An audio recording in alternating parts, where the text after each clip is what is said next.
Baiklah, salam untuk kita semua. Pada video kali ini, saya akan memberikan jawaban saya tentang ada satu pertanyaan yang dilontarkan kepada saya, yaitu dia mengatakan bahwa Yesus tidak disalibkan dan Yesus tidak mati. Itu orang lain yang diserupakan dengan Yesus. Nah, melihat atau mendengar pertanyaan itu, saya mau berkata dari sudut pandang Alkitab, bahkan nanti saya akan membeberkan beberapa eh, dokumen-dokumen yang tertua yang memuat tentang penyaliban Yesus Kristus atau karya Kristus pasca ia disiksa, ia ditangkap, ia dianiaya, ia di dalam tanda kutip ia dipimpong dari Kayafas, Pilatus, Herodes, lalu terakhir dia dieksekusi sampai kepada penyaliban. Nah, saudara, Alkitab kita di dalam keempat Injil itu, Matius, Markus, Lukas, Yohanes, itu memuat tentang proses Yesus ketika ia sebelum disalib, bahkan ia sampai kepada penyaliban.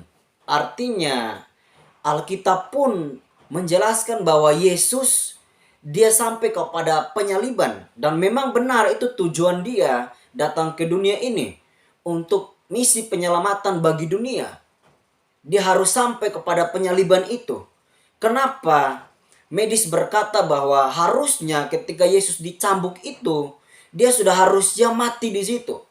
Karena cambukan kepada manusia itu harusnya belasan kali sudah mati. Ditambah lagi Yesus memikul salib itu, balok itu yang kasar, yang berat itu dari dalam Israel pergi ke luar Israel. Medis berkata bahwa dia harusnya mati, tapi saudara, Yesus tidak mati.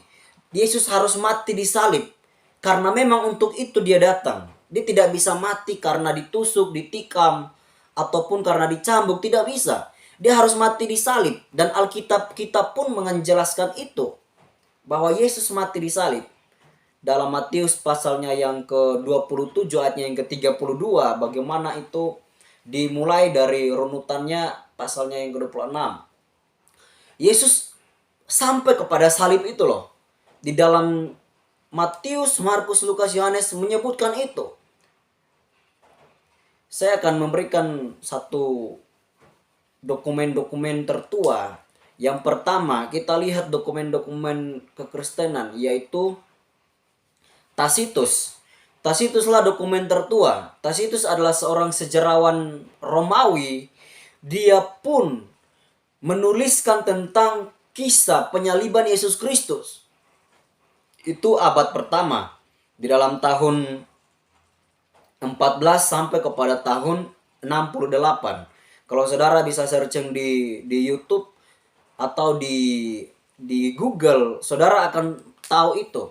Tacitus, sejarawan Romawi, dia menuliskan tentang kematian Yesus Kristus, penyaliban Yesus Kristus.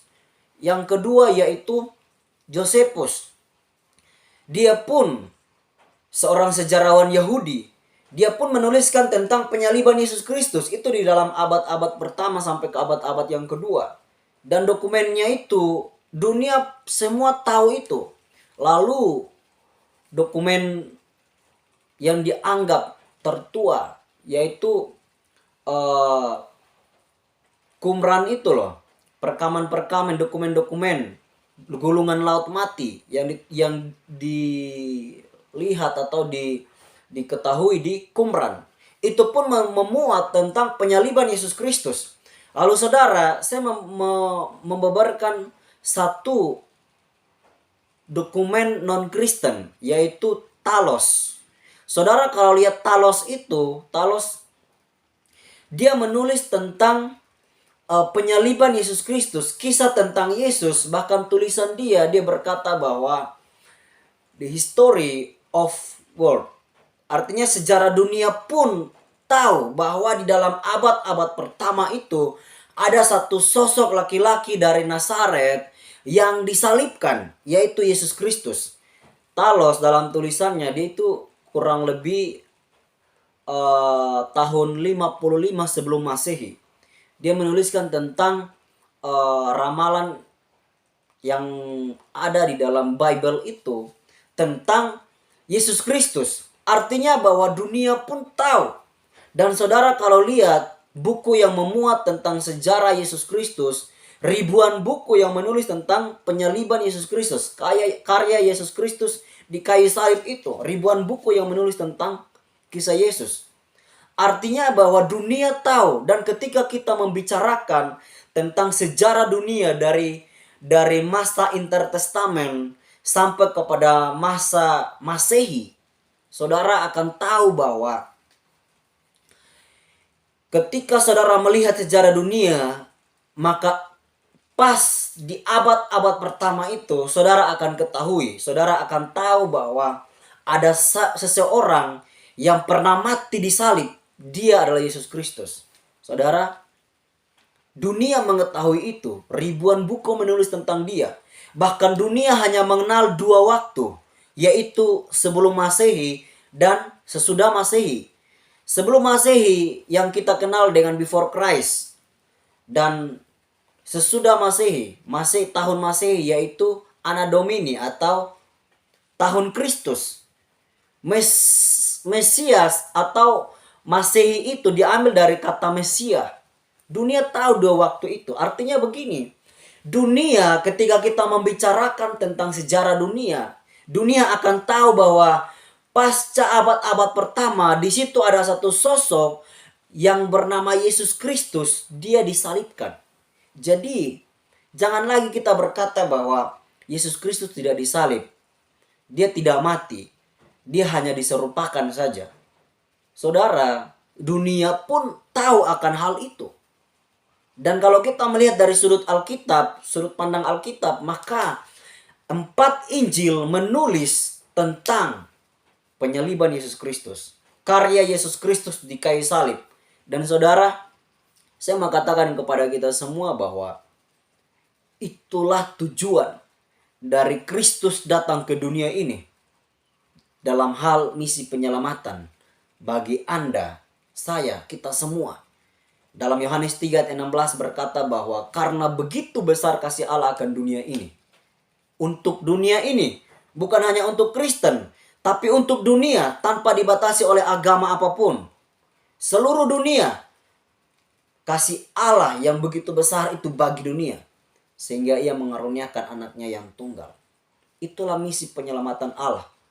Master plan Allah bagi dunia, yaitu misi penyelamatan yang Allah karyakan di dalam diri Yesus Kristus, yaitu dia harus sampai kepada penyaliban.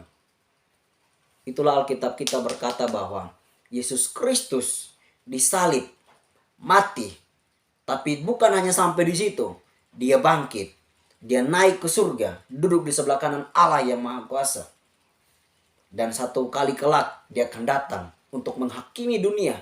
Dan sebelum dia menghakimi dunia, dia akan membawa umat yang percaya kepada dia dalam pengangkatan, rapture, masuk menikmati surga Sion Semawi.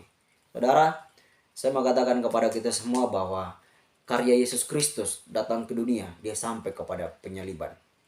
Kiranya edukasi ini bermanfaat untuk kita dari sudut pandang kekristenan, dari sudut pandang Alkitab. Tuhan Yesus memberkati. God bless.